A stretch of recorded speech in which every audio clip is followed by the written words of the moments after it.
Enter Rick Brown, a design expert and owner of design store EB Home.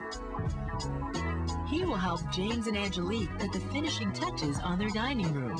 Okay, Mr. Brown, here's your project. Oh, this is what you gotta make happen. We still like it, but I think that it needs a fresher approach. Gotcha. And we want to take it up a new notch where it's comfortable to come in, dress it up, dress it down in between seasons. Good. You got a lot of linear planes like the mantle, the table, the sideboard, and then a beautiful server. So there are a lot of things that we'll be able to play with to accent what's already happening in this room. You know, we want to make sure that it can play formally as well as somewhat informally so that we can get more use out of this one. I think what we can do on a day-to-day basis is give you something that's not as formal, be a little more casual, a nice centerpiece that even without flowers it'll look beautiful. Right. And then we can have some cylinders that are flanked out to fill the table in that you can put your fresh flowers in. Right. What's important for this room is that we just sort of pull together a common thread and to really bring out the architecture and not take away from that. Okay, great. Let's go to work.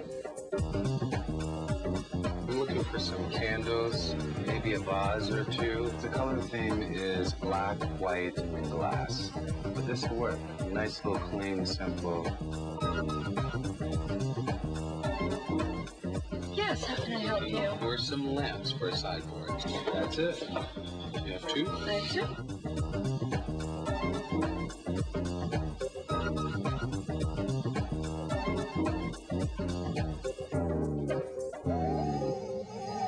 I think Rick has come in and worked very well with us. Very easy to talk to and communicate our ideas. And I felt that he really cared about capturing what we wanted as opposed to just saying, you know, you can tell me, but it's going to be what I want anyway. You must have this. You know, that's the thing I want to get away from. And I love that he's taken some time to listen, to say, what is it that you want to feel when you come into this place? And I think that's great. I think any great designer, decorator really should think about that. I'd like to know what my clients' tastes are, what they're looking to use the room for, if they have a budget, so that I can achieve what their objective is. Welcome home, guys.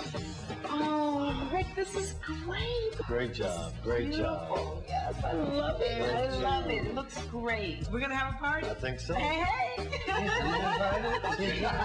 You are number one on the list. This is beautiful.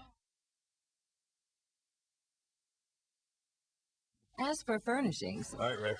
his plans better be more flexible. This is it. Wow. Yeah.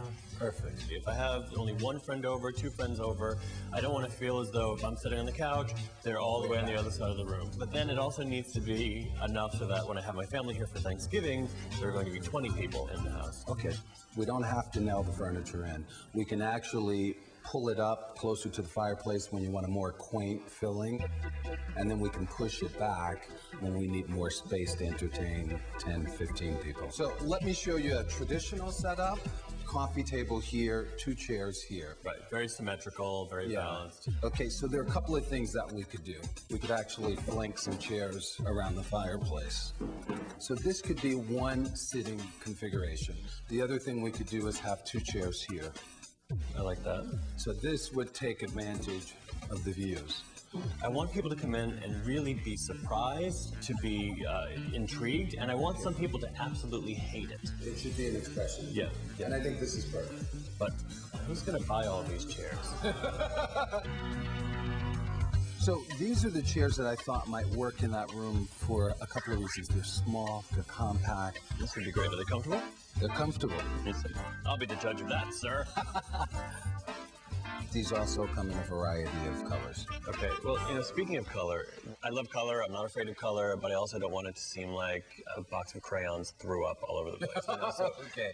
And so don't get gun shy on me now. No, I'm not gun shy, I promise. I just thought by adding pink and green. Well, you started it with the pink rug, so now blame it on me. That's really mature, Rick. Yeah, I always think it's a little bit weird when you go into somebody's house and their living room is completely beige, and then they do that one room that's the fun room. Lime green. Yeah, right. And then it's very jarring. But I like the idea of having color throughout the room so that it's, sort of a little journey from room to room and having pieces that tie in.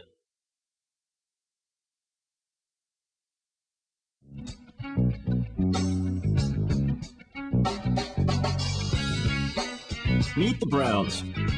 Lisa, Rick, Harrison, Lauren, and Max. Smile. They're a lovely family with a few problems. Hey. Hey, Chris. Welcome. How's it going? It's very nice. It's going well. It's Good. Come on here. Come on in. Lisa, Chris, nice to meet you. Nice to meet you. Wow, this is a great house. So, what can we do for you? Well, we have a couple of problems. I think our biggest problem is probably in the kitchen, and we want to make it a little more functional and efficient. You know, for example, when I'm cooking pasta, I don't want to have to search for the spices. I'd like to just find them. Absolutely. Quite honestly, before Grace got here, I didn't think anything needed to be done to the kitchen. How do you like the boxes? I love them. These are great. We're sort of in aftermath, if you will. Once I went in, I was like, wow. I should have thought of that. We have kids that are demanding. They think we're here to service them. We can service them better. And when they want pancakes, we need to be able to access our utensils to whip up some pancakes. Okay, my name is Everick Brown. I am 42. I live in Chappaqua, New York, and I grew up in Los Angeles, California. I have 2 home furnishing stores. I do interior design.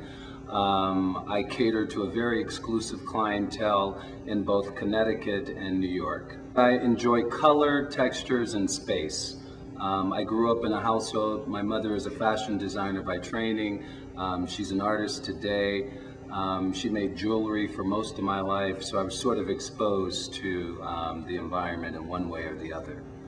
My design philosophy is what I describe as modern classic with a global perspective.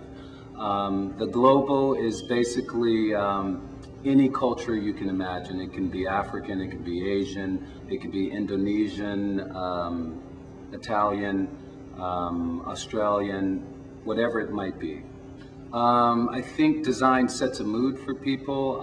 You know, what I'm looking to invoke when I work with people is creating an environment that is soothing, peaceful, because I think a lot of our lives right now deal with running around working. You know, right now the average American works much harder than the average European.